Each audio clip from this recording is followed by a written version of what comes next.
नमस्कार। Vashishtha communication classes के इतिहास के क्लास में आप सभी बच्चों का हार्दिक स्वागत है। हम लोग इतिहास पढ़ रहे थे और इतिहास को जानने के स्रोतों के विषय में पढ़ रहे थे।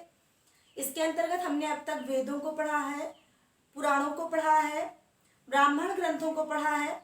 आज हम लोग पढ़ेंगे पुरातात्विक स्रोतों के बारे में। हमने बताया था ना कि एक तो धार्मिक और गैर धार्मिक स्रोत है और दूसरे कैसे स्रोत है, पुरातात्विक स्रोत है। तो उसके बाद हमने क्या बताया था, तीसरा स्रोत कौन सा बताया था?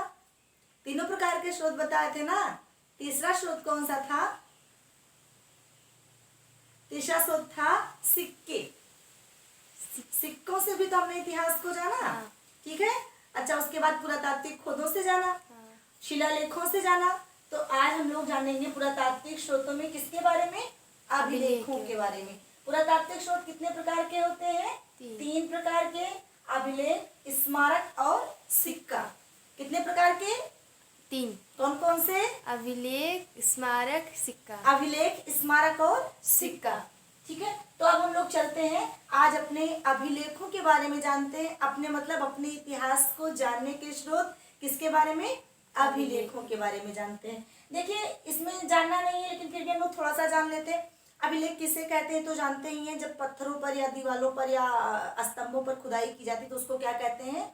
अभिलेख कहते हैं। और ये दो प्रकार के होते हैं, बृहद अभिलेख होते हैं और लघु शिलालेख होते हैं। बृहद अभिलेख का मतलब होता है किसी दीवार, किसी गुफा या किसी बहुत बड़े पत्थर या स्मारक पर खुदाई करवाई जाती है तो उसको बृहद अभिलेख कहते हैं। और पाषाण या शिलाखंडों पर जब खुदाई करवाई जाती है तो उसको शिलालेख कहते हैं। तो आज हम लोग जानते हैं अभिलेखों के बारे में। तो सबसे पहली बात तो हम ये जानेंगे कि अभिलेखों के सर्वप्रथम साक्ष्य कहाँ से मिलते हैं, है ना। इसके पहले भी अभिलेखों की बात की गई थी लेकिन वो हमारे जो है साक्ष्यपूर्ण अभिलेख नहीं है। साक्ष्यपूर्ण या पूर्ण रूप से ऐतिहासिक अभिलेखों की जानकारी हमको मिलती है कहाँ से? अशोक के अभिलेख से मिलती है। अच्छा, एक और बात है कि अभिलेखों के अध्ययन को क्या कहते हैं। आप लोग जानते हैं ना, पेपर में क्वेश्चन बहुत आता है, फूलों के अध्ययन को क्या कहते हैं, मिट्टी के अध्ययन को क्या कहते हैं, कछुओं के अध्ययन को क्या कहते हैं, जंतुओं के अध्ययन को क्या कहते हैं, ऐसे क्वेश्चन आता है ना। तो अगर कभी आ जाए अभिलेखों के अध्ययन को क्या कहते हैं, तो अभिलेखों के अध्ययन को हम लोग क्या कहते हैं? एपिग्राफी कहते हैं। क्या कहते हैं अभिलेखों के अध्ययन को? एपिग्राफी कहते हैं। अभिलेखों का प्रथम साक्ष्य मिला है अशोक के स्तंभों से। किससे? अशोक के स्तंभों से। एक चीज आप लोग ध्यान रखेंगे, एक क्वेश्चन तो अभी जल्दी में आया था, अभी इस समय जब आप लोग टेट की परीक्षा दे रहे थे उस दौरान एक क्वेश्चन आया था। क्वेश्चन कौन सा था कि प्रियदर्शी देवनाम के नाम से कौन सा शासक जाना जाता था? क्वेश्चन क्या आया था? प्रियदर्शी देवनाम के नाम से कौन जाना जाता था? तो कौन जाना जाता था? अशोक। अशोक को लोग किस नाम से जानते थे? प्रियदर्शी देवनाम के नाम से जानते थे। तो अधिकतर शिलालेखों में अशोक का नाम क्या लिखा हुआ है? प्रियदर्शी देवनाम ही लिखा हुआ है। लेकिन प्रथम बार कहाँ पर? प्रथम बार ऐसा हुआ है जब किस अभिलेख से? ये राजस्थान के अभिलेख से पहली बार अशोक का नाम क्या पता लगा है? अशोक पता लगा है। उसके पहले क्या पता लग रहा था? प्रियदर्शी देवनाम पता लग रहा था। अच्छा, अशोक के अभिलेखों के प्रकार कितने हैं? दो प्रकार, बृहद और लघु। बड़े वाले लेख और छोटे वाले लेख। बृहद शिलालेखों की संख्या निश्चित है। कितनी संख्या है इनकी? 8 है। जबकि लघु शिलालेखों की संख्या इतनी ज्यादा है कि उनकी संख्याओं का निर्धारण नहीं हो पाया, यानी अनगिनत संख्याएं हैं। मुख्य रूप से बृहद संख्याएं और इनकी संख्या कितनी है? 8 है। समझ में आ रहा है ना। अच्छा, अब हम लोग देखते हैं अशोक के किस स्तंभ में या किस अभिलेख में हमको कैसी जानकारियां मिली हुई हैं या उनसे कैसे ऐतिहासिक साक्ष्य मिले हुए हैं। तो सबसे पहले राजस्थान के जयपुर में बैराट नामक जगह पर, ठीक है, भाब्रूगढ़, वो फिल्मों में देखा होगा ना, जब वो आप लोग रहस्यात्मक फिल्में देखते हैं, भाब्रूगढ़ का भूतिया किला उला आता है ना, तो भाब्रूगढ़ नामक स्थान पे एक शिलालेख मिला है और जिसमें क्या पता लगा है? इसमें प्रथम बार ये पता लगा है कि अशोक ने बौद्ध धर्म को अपनाया था। ठीक है, क्वेश्चन कैसे आएगा कि किस अभिलेख से या कहाँ के अभिलेख से या किस स्तंभ लेख से पता लगता है कि अशोक ने बौद्ध धर्म को स्वीकार किया था? अगर राज्य पूछता है तो कहाँ से, राजस्थान से। और अगर शहर पूछता है तो जयपुर। जयपुर और अगर जगह पूछता है तो बैराट। बैराट और अगर शिलालेख या स्तंभ पूछता है तो भाब्रू। समझ गए ना। अच्छा, अब उसके बाद देखिए अगला है महत्वपूर्ण स्तंभ। स्तंभ लेख कौन कौन से हैं इनके, तो हम लोग ध्यान देते हैं। आप सभी लोग ध्यान दीजिए, सारनाथ के स्तंभ से हमारा राष्ट्रीय वाक्य लिया गया है। राष्ट्रीय वाक्य कौन सा है, सत्यमेव जयते। बहुत बढ़िया, सत्यमेव जयते। ये तो हम लोग पहले ही जान चुके हैं कि सत्यमेव जयते लिया कहाँ गया था, मुंडको उपनिषद से लिया गया था। हम लोग जान गए थे ना कि पिछली क्लास में। तो सारनाथ के स्तंभ से हमारा राष्ट्रीय वाक्य लिया गया और हमारा राष्ट्रीय वाक्य क्या है, सत्यमेव जयते। अब अगर क्वेश्चन आता है कि हमारा राष्ट्रीय वाक्य सत्यमेव जयते कहाँ से लिया गया, तब तो अशोक के स्तंभ से लिया गया और किस जगह के स्तंभ से लिया गया, तो सारनाथ के स्तंभ से लिया गया। समझ में आ रहा है ना। हाँ। उसके बाद हमारा है जूनागढ़ का अभिलेख। ठीक, जूनागढ़ का अभिलेख। अब ये देखो अशोक का अभिलेख नहीं है, अशोक वाला खत्म हो गया, ये हमारा क्या है, जूनागढ़ का अभिलेख। तो जूनागढ़ का अभिलेख जो है, इसको ये शक राजा थे कौन, रुद्रदमन। ठीक, तो रुद्रदमन ने इसको लिखवाया था और प्रथम बार ये अभिलेख किस भाषा में लिखा है, संस्कृत भाषा में। अभी अशोक के तो जितने थे वो पाली भाषा में लिखे हैं ना, क्योंकि हम लोगों ने हिंदी की कक्षा में भी जाना था कि अशोक का राजधर्म कौन सा था, पाली भाषा था। तो जाहिर सी बात है उसके जितने भी स्तंभ हैं, जितने भी अभिलेख हैं, वो किस भाषा में लिखे हैं, पाली और अधिकतर प्राकृत, मतलब ज्यादातर तो पाली भाषा में ही है, कुछ एक दो प्राकृत भाषा में भी है। ठीक है, तो एक अभिलेख मिला जूनागढ़ का अभिलेख और इसकी खासियत क्या है, प्रथम बार किसी अभिलेख में संस्कृत भाषा की जानकारी मिली है। किसने खुदवाया था इसको, रुद्रदामन ने। ये कहाँ के शासक थे, जूनागढ़ के। कौन से शासक थे, शक शासक। समझ में आ रहा है। चलिए फिर आगे दूसरा प्रयाग प्रशस्ति अभिलेख। अगला अभिलेख कौन सा है, प्रयाग प्रशस्ति अभिलेख। अब इस प्रयाग प्रशस्ति अभिलेख में इसको खुद लिखा किसने, हरिसेन नामक विद्वान ने।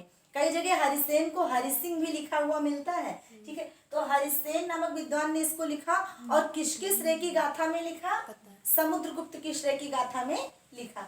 ठीक है, लेकिन अच्छा समुद्रगुप्त को क्या कहते हैं, एक दिन हमने बताया था, भारत का नेपोलियन किसे कहा जाता है, समुद्रगुप्त को ही भारत का नेपोलियन भी कहा जाता है। ठीक है, तो हरिसेन ने लिखा था और इस अभिलेख की एक और खासियत है कि समुद्रगुप्त के साथ साथ ही इसमें औरंगजेब के बारे में और चंद्रगुप्त द्वितीय के बारे में भी कुछ चीजें लिखी हुई है। ठीक है, हमारा अगला स्तंभ है महरौली का स्तंभ। कहाँ का स्तंभ, महरौली का स्तंभ। इसमें क्या लिखा है, इसमें चंद्रगुप्त द्वितीय के बारे में लिखा है, जिन्होंने किस चीज की उपाधि धारण कर रखी थी, विक्रमादित्य की। संस्कृत की क्लास में हमने बताया था विक्रम बेताल वाली, तो यही तो है ना, बेताल वाली विक्रमादित्य। तो विक्रमादित्य के बारे में यानी विक्रमादित्य द्वितीय के बारे में महरौली का स्तंभ बताता है।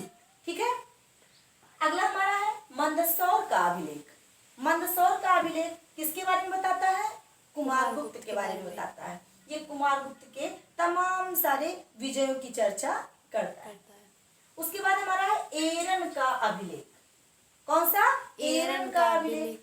ये किस खास बात को बताता है, एरन अभिलेख में अंतिम गुप्त शासक की चर्चा हुई है। इससे भी कुछ खास है। इससे खास क्या है कि अंतिम अभिलेख में भानुगुप्त की चर्चा हुई है और भानुगुप्त के ही टाइम में सती प्रथा की चर्चा हुई है। यानी पता क्या लगा, पता ये लगा कि एरन के अभिलेख में अंतिम गुप्त शासक, 3-4 क्वेश्चन क्लियर हो रहे हैं। अंतिम गुप्त शासक कौन था, भानुगुप्त था। तो एक तो अंतिम गुप्त शासक किसके बारे में, भानुगुप्त के बारे में पता हुआ है। उसके बाद क्या है कि भानुगुप्त शासक कहाँ था, कहाँ का शासक था, गुप्त वंश का अंतिम शासक था। किस अभिलेख को लिखवाया, एरन अभिलेख को लिखवाया। और सबसे खास बात थी एरन अभिलेख की कि सबसे प्रथम बार एरन अभिलेख में ही सती प्रथा की चर्चा हुई है। किस चीज की चर्चा हुई है, सती प्रथा की चर्चा प्रथम बार कहाँ के अभिलेख में, एरन के अभिलेख में। साथ साथ अंतिम गुप्त शासक की भी चर्चा किस अभिलेख में, एरन के अभिलेख में। समझ में आ रहा है। उसके बाद हमारा अगला क्या है, नासिक प्रशस्ति अभिलेख। ठीक, कौन सा अभिलेख, नासिक प्रशस्ति अभिलेख। अब नासिक तो जाहिर सी बात है नासिक में ही था, है ना। तो नासिक का अभिलेख है और यहाँ से क्या पता लगता है, गौतमी पुत्र शतकर्णी के बारे में पता लगता है। ठीक है, अच्छा, दूसरी बात कौन है कि गौतमीपुत्र सतकर्णी की इतनी चर्चा क्यों अभिलेख में की गई? तो इतनी चर्चा इसलिए की गई अभिलेख में गौतमीपुत्र सतकर्णी की, क्योंकि इसको 3 समुद्र का विजेता कहा जाता है। इतिहास में अगर कभी क्वेश्चन आ जाए 3 समुद्र का विजेता किस शासक को कहा जाता है, तो किसे कहा जाता है? गौतमीपुत्र सतकर्णी को 3 जो है समुद्र का विजेता कहा जाता है। समझ में आ रहा है?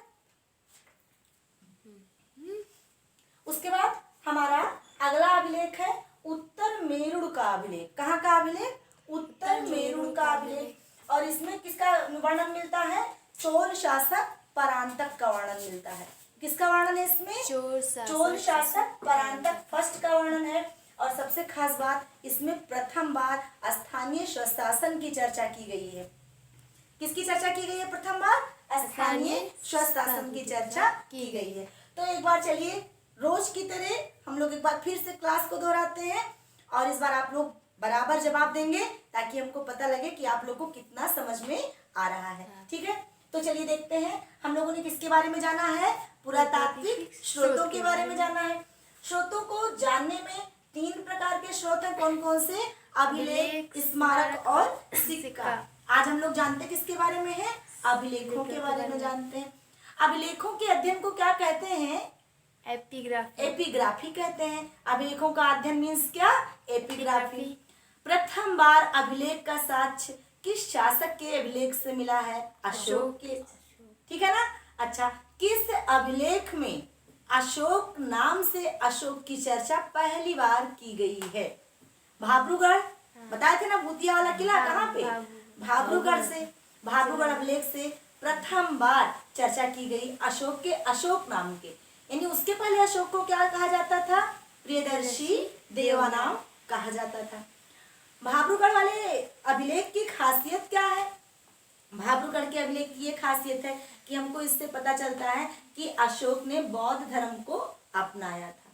ठीक है, उसके बाद इनके लघु शिलालेखों की जब हम लोग चर्चा करते हैं तो सबसे प्रमुख है सारनाथ का स्तंभ लेख। और सारनाथ का स्तंभ लेख क्यों इम्पोर्टेंट है? क्योंकि यहाँ से हमारा राष्ट्रीय वाक्य लिया गया है और हमारा राष्ट्रीय वाक्य क्या है? सत्यमेव जयते। और अगर मान लीजिए कभी पूछ लिया जाए कि सत्यमेव जयते कहाँ से लिया गया है, तो कहाँ से? मुंडको उपनिषद से लिया गया है। पक्का ना? हाँ। कोई दिक्कत नहीं। अच्छा, उसके बाद हम लोगों ने क्या जाना? जूनागढ़ अभिलेख के बारे में जाना, जो कि किसने लिखवाया? रुद्रदमन ने लिखवाया। और जूनागढ़ अभिलेख की खासियत क्या है कि प्रथम बार कोई स्तंभ संस्कृत भाषा में लिखा गया है। क्लियर? ठीक। अच्छा, उसके बाद हम लोग आगे नीचे चलते आए और कई सारे अभिलेखों के बारे में क्रम से जानते गए। जैसे हम लोगों ने क्या जाना? हम लोगों ने जाना कि प्रयाग प्रशस्ति अभिलेख था, जिसको लिखा तो हरिसिंह ने, खुदवाया समुद्रगुप्त ने, लेकिन किसने लिखा? हरिसिंह या हरिसेन जी ने लिखा।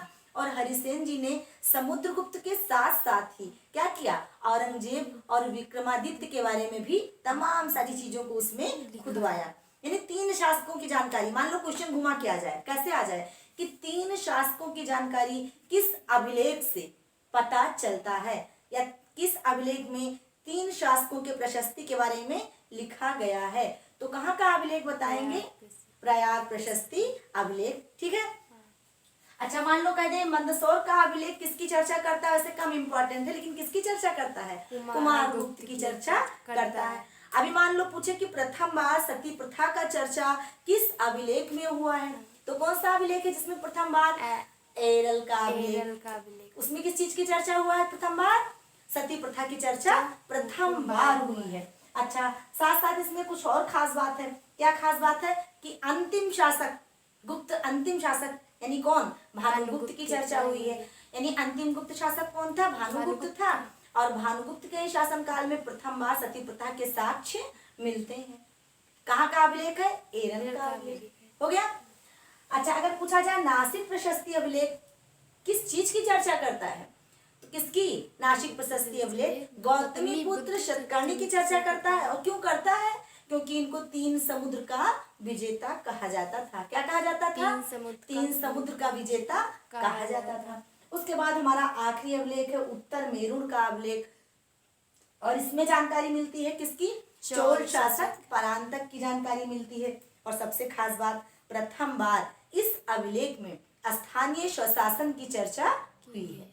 ठीक है, तो आशा करते हैं आज का ये अभिलेख वाला क्लास आप लोगों को समझ में आया होगा और अच्छा लगा होगा। कल यानी अपनी अगली क्लास में हम लोग पढ़ेंगे सिक्कों के बारे में। ठीक है, कौन कौन से सिक्के इंपॉर्टेंट हैं, कल हम सभी लोग पढ़ेंगे सिक्कों के बारे में, और सिक्के के साथ साथ ही हम लोग कुछ स्मारकों के बारे में भी पढ़ेंगे। ठीक है, तो मिलते हैं अपनी अगली क्लास में। आप लोग लाइक कीजिए, शेयर कीजिए, घंटी भी बजा दीजिएगा। ठीक है, कमेंट भी कीजिए। मिलते हैं, धन्यवाद।